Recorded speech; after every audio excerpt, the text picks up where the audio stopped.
ऐसे नहीं कि सर बी ऊपर और ई इधर ले लो, क्या फर्क पड़ रहा है सर, कोई फर्क ही नहीं पड़ता है। नहीं तो फर्क पड़ता है इस बात का, तो इन बातों का भी ध्यान रखना होता है। These are very very small things but these needs to be remembered. तो वेव प्रोपेगेशन एक बहुत इंपॉर्टेंट बात है और इनके बारे में जो मैक्सिमम चर्चा की थी वो हर्ट्ज साहब ने की थी। जैसा हम लोग जानते हैं इनिशियल लेवल पे उन्होंने प्रोड्यूस किया था। मैक्सवेल ने इन सब चीजों को कंबाइन किया और ये बताया कि देखो जो चार इक्वेशंस हैं मेजर जो आपकी इलेक्ट्रोमैग्नेटिक वेव्स को गवर्न करती हैं, वो चार इक्वेशंस कौन सी हैं। ऐसे सोचा करो कि एक्सरेज के पास एनर्जी कैसी है, बहुत ज़्यादा एनर्जी अगर बहुत ज़्यादा है एक्सरेज के पास में तो इनकी फ्रीक्वेंसी क्या होती होगी। Hello everyone and welcome to the class.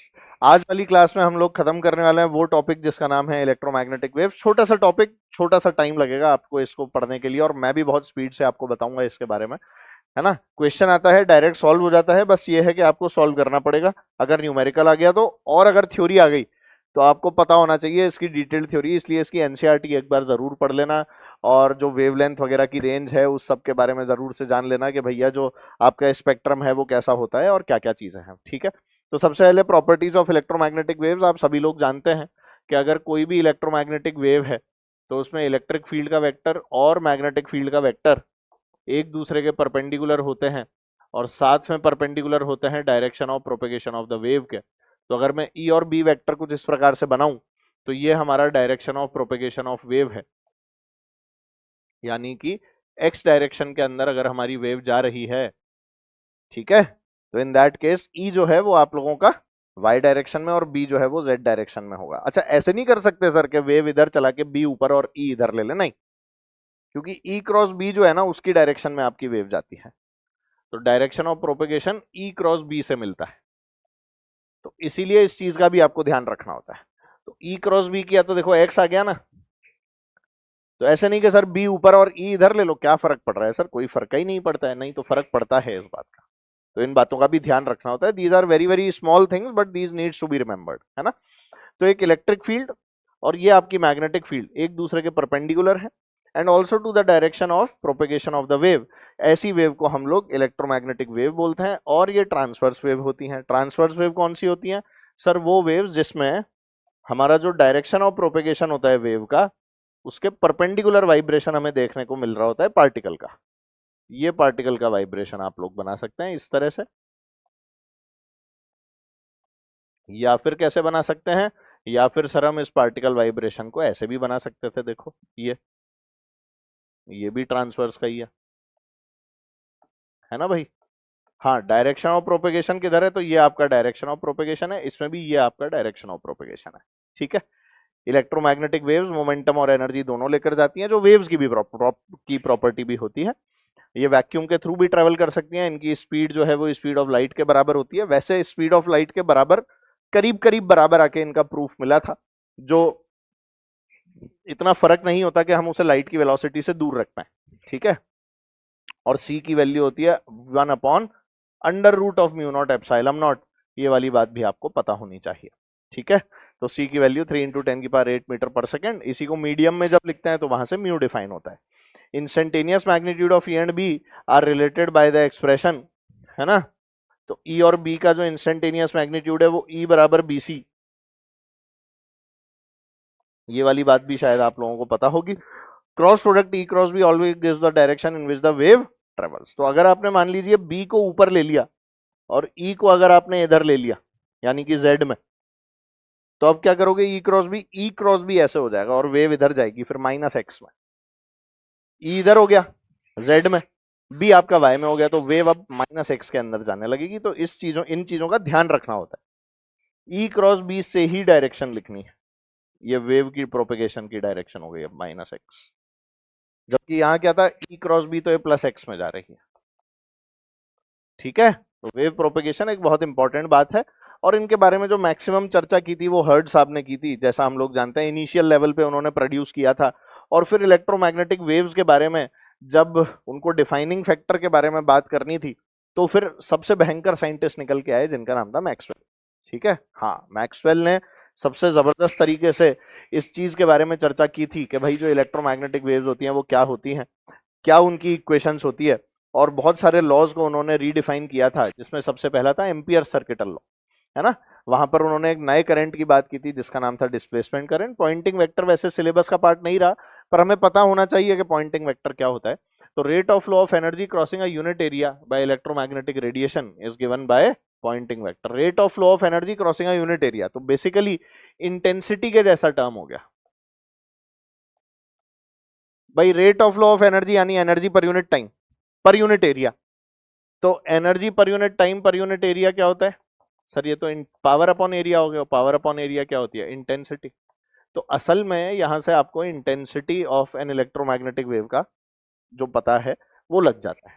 ठीक है, half 1/μ0 E cross B, half निकल गया, 1/μ0 times of E cross B आपका पॉइंटिंग वेक्टर कहलाता है। Displacement current in a region of space in which there is a changing electric field there is a displacement current, जिसकी value क्या होती है? ID epsilon nought d phi E by dt। ठीक है, ऐसी जगह जहां पर आपको इलेक्ट्रिक फील्ड के अंदर चेंज देखने को मिलता है, वहां पर एक करंट देखने को मिलता है, that current is given by epsilon nought d phi E by dt। ध्यान दीजिए phi b नहीं है, phi E है ना। और इसी के चक्कर में जो आपका एम्पियर सर्किटल लॉ था उसमें कंडक्शन करंट अलग बोला गया, जो म्यू नॉट इंटू आई लिखते थे वो क्या हो गया फिर? Mu naught multiplied by I C plus I D हो गया। और आई डी की वैल्यू ये नहीं आ गई, epsilon naught D phi by D T. IC तो वही था जो कंडक्शन करंट यानी करंट जो आपका सर्किट के अंदर बहता है वही वाला। ठीक है, और where epsilon naught is the permittivity of free space, और फाई ई की वैल्यू सब लोग जानते हैं, integral E dot D A होती है। ये वाली वैल्यू हम लोग शुरू से पढ़ते आए हैं, इलेक्ट्रोस्टैटिक्स है। ठीक है, तो मैक्सवेल ने इन सब चीजों को कंबाइन किया और ये बताया कि देखो जो चार इक्वेशंस है मेजर जो आपकी इलेक्ट्रोमैग्नेटिक वेव्स को गवर्न करती हैं, वो चार इक्वेशंस कौन सी हैं? Integral E dot D A is equal to Q inside upon epsilon naught, जो आपने गॉस लॉ पढ़ा था इलेक्ट्रोस्टैटिक्स में, ये वही वाला है। Integral B dot D A की वैल्यू हमेशा जीरो रहेगी क्योंकि एरिया की बात चल रही है, सरफेस की बात नहीं चल रही, मतलब कॉइल के लेंथ की बात नहीं चल रही है। तो बी डॉट डी ए की वैल्यू हमेशा क्या रहेगी? जीरो रहेगी। साथ ही integral E dot D L जो है वो minus D phi E by D T हो जाएगा। ये हमारा फैराडेज लॉ के अंदर हम लोगों ने पढ़ा था, तो इसके बारे में भी अब हम लोगों को आइडिया होना चाहिए। और इसी प्रकार से जब हम लोग एम्पियर्स लॉ को पढ़ते थे तो हम पढ़ते थे integral B dot D L is equal to mu naught times of I inside. अब ये आई इनसाइड अकेला ना होके इसके कर दिए दो टुकड़े, आई सी और आई डी। तो आई सी असल में वो आई इनसाइड वाला ही है, पर आईडी जो नया आ गया उसकी वैल्यू को यहाँ पर ऐड करके लिख दिया है। तो इसको एम्पियर करेक्शन मतलब मैक्सवेल्स करेक्शन भी बोल सकते हो, या फिर एम्पियर मैक्सवेल लॉ या मैक्सवेल एम्पियर लॉ, जैसी आपकी इच्छा हो आप लोग वैसे बोले। पर ये आपका मॉडिफाइड एम्पियर्स मैक्सवेल लॉ के नाम से भी जाना जाता है। Only applied in case of electromagnetic waves, क्योंकि अब चार्ज पार्टिकल एक्सेलरेटेड है।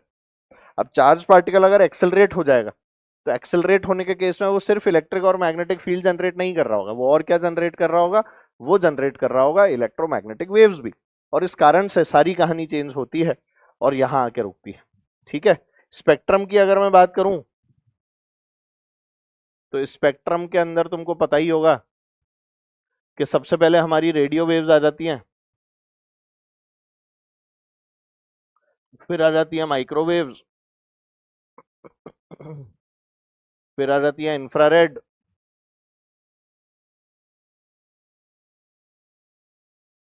है ना, और उसके बाद में आ जाती है विजिबल।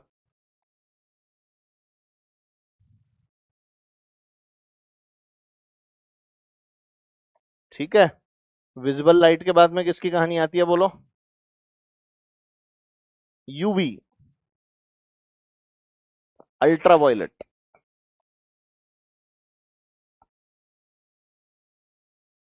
फिर आ जाती है एक्स रेज, और जब ये सारी की सारी खत्म होती है तो एंड में आपको नजर आती है गामा।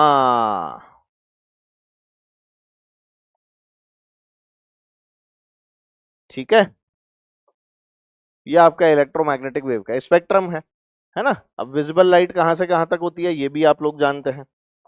ठीक है, आप लोग तो बस मेरे को ये बता देना इसको देख के कि डिक्रीजिंग वेवलेंथ की है या इंक्रीजिंग वेवलेंथ की है, बता सकते हो? ये पढ़ लियो ना अब तो बहुत सारा। हाँ सर बहुत सारा पढ़ तो लिए हैं, तो वो जो बहुत सारा पढ़ लिया है वो बस ये बता देना कि जब मैं रेडियो से लेके एक्स रेज गामा रेज की तरफ जा रहा हूँ तो ये वेवलेंथ डिक्रीजिंग है या इंक्रीजिंग है, बस ये बता दो। नहीं, अच्छा ऐसे सोचा करो कि एक्स रेज के पास एनर्जी कैसी है? बहुत ज्यादा। एनर्जी अगर बहुत ज्यादा है एक्सरेज के पास में तो इनकी फ्रीक्वेंसी क्या होती होगी, बहुत हाई। और अगर फ्रीक्वेंसी बहुत हाई होती है तो इनकी वेवलेंथ कैसी होती है, बहुत कम, है ना भाई। तो लैम्डा अगर इनकी कम होती है तो हम लोग जैसे जैसे इस तरफ जा रहे हैं हमारी वेवलेंथ क्या होती जा रही है, घटती जा रही है। और वहीं फ्रीक्वेंसी जो है वो क्या होती जा रही है, बढ़ती जा रही है। तो लैम्डा डिक्रीज हो रही है, फ्रीक्वेंसी इंक्रीज हो रही है, पेनिट्रेटिंग पावर भी इंक्रीज हो रही है कि किसी मटेरियल को हम लोग कितना अच्छे से एनर्जी लगा के चीर फाड़ सकते हैं, वो वाली पावर भी हमारी बढ़ती जाती है टुवर्ड्स एक्सरे। क्योंकि हड्डियों का ही तो एक्सरे करते हो, तो ज्यादा एनर्जी चाहिए कि कम एनर्जी चाहिए, सर ज्यादा एनर्जी चाहिए। तो इधर जाते हैं तो हमारी फ्रीक्वेंसी बढ़ रही है। तो अगर बता मैं यहाँ पे तेरे से विजिबल लाइट के दो पार्ट ऐसे करके बनवाऊं, तो अगर डिक्रीजिंग वेवलेंथ है ये, तो डिक्रीजिंग वेवलेंथ का मतलब यहाँ कौन आएगा सर, यहाँ पर आएगा वॉयलेट, और यहाँ पर कौन आएगा सर, यहाँ पर आएगा रेड। ठीक है, तो बाकी के कलर जो है वो आई बी जी वाई ओ सब यही है। ये आपका विबग्योर है, राइट। तो इस तरह से आप लोगों का विबग्योर जो है वो चलता है, और इसी विबग्योर से रिलेटेड हम लोग सारी कहानी पढ़ते हैं। ठीक है ना। ये आपका visible spectrum of the light होता है, करीब करीब 400 से लेकर 700 नैनोमीटर या 4000 से लेकर 7000 एंगस्ट्रॉम। कई किताबों को 3500 से 7500 या 4500 से 7500 एंगस्ट्रॉम भी लिखा हुआ मिल सकता है। तो उसकी आप लोग चिंता मत करना, आपको रेंज हमेशा दी जाएगी जो करीब करीब एग्जैक्ट होगी। ठीक है। बाकी हाँ, एनर्जी डेंसिटी वगैरह जो हम लोग पढ़ते हैं, you half epsilon not E square, ये वाली वैल्यू वगैरह सब आपको पता होनी चाहिए, है ना। या फिर B square by 2 mu naught, ये सब वैल्यूज भी आप लोगों को पता हो। तो ये सब हम लोगों ने इसके क्वेश्चन वगैरह सब कर रखे हैं, कब कहाँ कर रखे हैं, किधर कर रखे हैं, कैसे कर रखे हैं, इलेक्ट्रोमैग्नेटिक वेव्स में कर रखे हैं। तो इन बातों को ध्यान रखना कि ये सब मैं पढ़ा चुका हूँ आपको। ठीक है, ये सब है आपके पास में, क्लास नोट्स खोल के देखोगे बहुत कुछ मिलेगा, क्लास नोट्स खोल के नहीं देखोगे कुछ नहीं मिलेगा, पर देखोगे तो ही मिलेगा, ये भी पक्की बात है, तो इसलिए देख लेना। ठीक है, तो इस प्रकार से इलेक्ट्रोमैग्नेटिक वेव्स की भी समाप्ति होती है, और इसके बाद में हम लोग अगला चैप्टर जो है आपका ऑप्टिक्स और सेमीकंडक्टर्स और मॉडर्न वाले पार्ट, उनको हम लोग पिकअप करेंगे और आगे की पढ़ाई शुरू करेंगे। ठीक है, चलो till then bye bye, see you, take care, सायोनारा एंड जय हिंद।